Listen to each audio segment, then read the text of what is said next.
음악 차트 1위를 차지한 스타이자 예능 진행자 이찬원이 3대 방송사의 연말 편성표를 모두 장악한 것은 놀라운 일이다. 연말이 가까워질수록 방송국의 복도는 이상하리만치 조용해진다. 겉보기엔 조용하지만 그 침묵 아래에서는 숫자가 울부짖는다. 시청률 곡선, 실시간 검색어, 클립 조회수, 광고 단가, 제작비, 심지어 방송 직후 SNS의 감정 분석 그래프까지. 누군가는 그 수치들을 연말의 체온계라고 불렀다. 열이 오르면 환호가 터지고 떨어지면 누군가의 계약이 찢긴다. 그날도 그랬다. 12월의 공기는 차가웠고 각 방송사의 편성국은 유리창에 김이 서릴 만큼 뜨거웠다. 회의실 테이블 위엔 차트가 펼쳐져 있었다. 빨간 펜으로 체크된 줄들이 하나의 이름을 둘러싸고 있었다. 이찬원. 이거 진짜입니까? K사의 편성팀장 박준호는 보고서를 몇 장 넘기며 목소리를 낮췄다. 낮춘 목소리만큼 회의실 공기는 더 무겁게 내려앉았다. 보고서 첫 장에는 한 문장이 박혀 있었다. 연말 특집 라인업 중 단일 인물 출연 겹침 위험, 최상. 그 아래에는 3대 방송사의 연말 편성표가 나란히 정리돼 있었다. 그리고 놀랍게도 서로 다른 색으로 표시된 칸들이 같은 이름을 반복해서 품고 있었다. 어쩌면 그 이름이 올해의 마지막 주를 통째로 삼켜버릴지도 모른다는 예감이 들었다. 박준호는 옆자리의 후배 PD에게 물었다. 이찬원 쪽에서 우리랑 이미 사인했잖아? 후배 PD가 침을 삼키며 고개를 끄덕였다. 네, 그런데 타사도요. 그럼 얘기가 잘못된 거 아니야? 아니요, 잘못된 게 아니라 더 무서운 건 모두가 사인했다는 겁니다. 회의실 안이 얼어붙었다. 계약서가 중복될 수는 없는데 현실은 계약서보다 더 복잡했다. 방송가에는 각자의 언어가 있다. 고정이라는 말도 고정이 아닐 때가 있고 단독이라는 단어도 단독이 아닐 때가 있다. 그 빈틈 사이에서 스타들은 움직인다.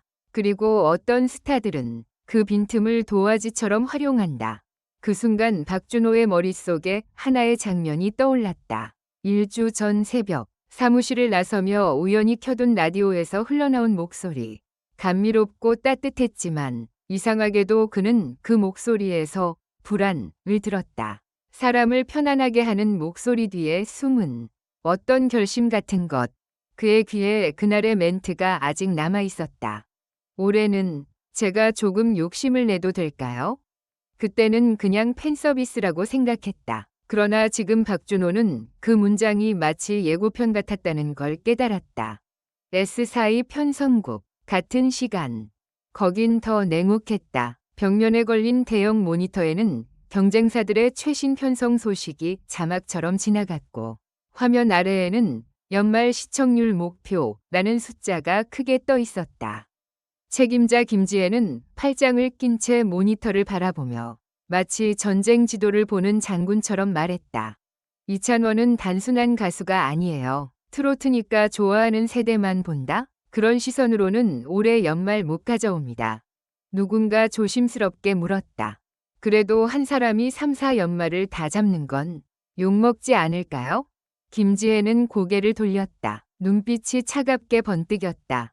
욕먹는 건 상관없어요. 욕은 소비의 증거예요. 문제는 그녀가 말을 멈췄다. 정적이 생기자 회의실 안에서 펜 끝이 종이를 긁는 소리가 더 크게 들렸다.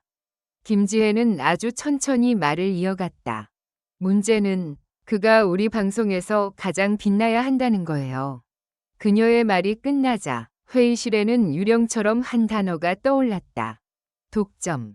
하지만 현실은 독점이 아니라 동시다발이었다. 같은 이름이 여러 편성표를 가르고 있었다. 누구도 그걸 막지 못했다. 그리고 그 흐름의 중심에서 이찬원은 마치 아주 차분한 얼굴로 줄타기를 하는 사람처럼 조용히 움직이고 있었다. 이찬원의 대기실은 연말 특집 녹화장을 닮아 있었다. 꽃바구니가 쌓여 있었고 팬들이 보낸 손편지가 테이블 한쪽을 점령하고 있었다.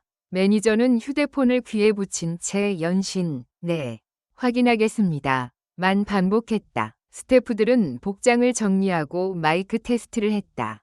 하지만 이찬원은 그 모든 소란을 뒤로 한 채 거울 앞에 앉아 있었다. 거울 속 얼굴은 환하게 웃고 있었지만 눈동자 깊은 곳엔 다른 감정이 숨어 있었다. 누구에게도 들키고 싶지 않은 아주 작은 균열. 그날 첫 리허설이 끝나고 그는 혼자 물을 마셨다. 물이 목을 타고 내려가도 가슴 안의 불안은 내려가지 않았다. 이찬원은 손에 든 물병을 살짝 쥐어짜며 생각했다. 내가 지금 뭘 하고 있는 거지? 그는 무대 위에서는 늘 능숙했다. 진행을 맡아도 사람들의 표정을 읽는데 천재적인 감각이 있었다. 웃어야 할 타이밍, 울어야 할 타이밍, 던져야 할 농담, 조심해야 할 질문. 그는 누구보다 안전하게 그리고 매력적으로 흐름을 만들 줄 알았다. 하지만 안전이라는 말은 어느 순간 그를 오가매기 시작했다. 무난함, 필요함, 되고 필요함, 의무가 되는 순간 사람은 숨이 막힌다. 이찬원은 한동안 그 숨막힘을 웃음으로 가려왔다. 그때 대기실 문이 조심스럽게 열렸다.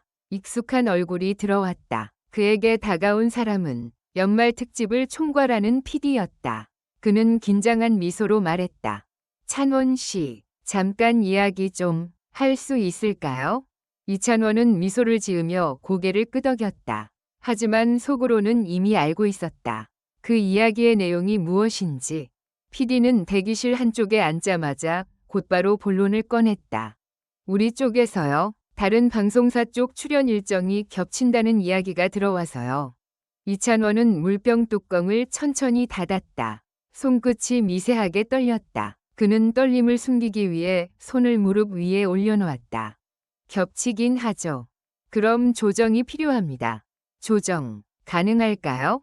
그 말이 나오는 순간 PD의 눈빛이 흔들렸다. 이찬원은 그 흔들림을 읽었다. 조정이 가능하지 않다는 걸 PD도 이미 알고 있었다. 방송은 사람의 약속이 아니라 시스템의 약속이었다. 스튜디오 예약, 광고 계약, 게스트 동선, 수십 명 스태프의 스케줄, 무대 장치의 설치와 철거. 한 사람이 빠지면 시스템 전체가 흔들린다. PD는 한숨을 쉬었다. 솔직히 말씀드릴게요. 찬원 씨는 올해 연말의 얼굴이에요. 그런데 3사가 동시에 찬원 씨를 원하는 상황이라. 그는 말을 멈췄다. 이어질 말은 쉽지 않았다. PD는 결국 더 낮은 목소리로 말했다. 이런 경우 누군가가 다치는 건 필연입니다. 그때 이찬원은 아주 조용히 웃었다. 웃음은 부드러웠지만 그 부드러움이 오히려 날카롭게 느껴졌다. 다치는 건 제가 아닐까요? PD가 눈을 크게 떴다. 예상하지 못한 대답이었다. 이찬원은 거울을 바라보며 말을 이어갔다. 저는 요즘 사람들이 저를 볼 때 제가 아니라 편성표를 보는 것 같아요. 그 말은 대기실의 공기를 바꿔버렸다. 마치 조명이 한 단계 어두워진 것처럼 분위기가 무거워졌다. PD는 어색하게 웃으며 상황을 돌리려 했다. 찬원 씨, 그런 뜻은 아니고요. 다들 찬원 씨를 좋아하고 좋아해서 이렇게까지 하는 걸까요? 이찬원이 물었다. 그 질문은 단순한 의문 같았지만 사실은 칼날 같은 진단이었다. 좋아해서 혹은 필요해서 그 차이가 너무 크다는 걸 그는 알고 있었다. PD는 잠시 침묵했다. 그 침묵이 답이었다. 그날 밤 이찬원은 집으로 돌아가지 않았다. 녹화가 끝난 뒤 그는 차를 타고 도심을 한참 돌았다. 창밖의 네온사인은 연말 분위기로 화려했지만 그의 마음은 그 빛을 받아들이지 못했다. 차 안에서는 라디오가 조용히 흘러나왔다. 우연히도 그의 노래가 나왔다. 차트 1위를 찍은 곡이었다. DJ는 들뜬 목소리로 말했다. 올해 연말은 이찬원 씨의 해라고 해도 과언이 아니죠. 그 순간 이찬원은 라디오를 껐다. 갑자기 숨이 막혔다. 이찬원의 해라는 말이 축복이 아니라 족쇄처럼 들렸다. 그는 주차장에 차를 세웠다. 그리고 휴대폰을 꺼내 메시지 창을 열었다. 가장 위에 떠있는 이름. 어머니. 그는 한참을 망설였다. 괜찮아라는 말을 쓰려다 지우고 힘들어라는 말을 쓰려다 지웠다. 결국 그는 아주 짧게 적었다. 엄마, 나 오늘 좀 무서워. 보내기 버튼을 누르는 순간 손끝이 차가워졌다. 그는 자신이 왜 무서운지 스스로에게 물었다. 무대가 무서운 게 아니었다. 카메라가 무서운 게 아니었다. 그가 무서워한 건 자신이 더 이상 자신을 통제할 수 없게 될까 봐였다. 휴대폰이 진동했다. 어머니에게서 답장이 왔다. 찬원아, 무서우면 멈춰도 돼. 멈춘다고 끝나는 거 아니야. 네가 내를 잃으면 그게 끝이야. 그 문장을 읽는 순간 그의 눈가가 뜨거워졌다. 그는 눈물을 참지 않았다. 차 안에서 혼자 조용히 울었다. 차창 밖으로 보이는 도시의 불빛은 계속 반짝였지만 그 반짝임은 이제 그의 눈물에 번져 흐릿하게 흔들렸다.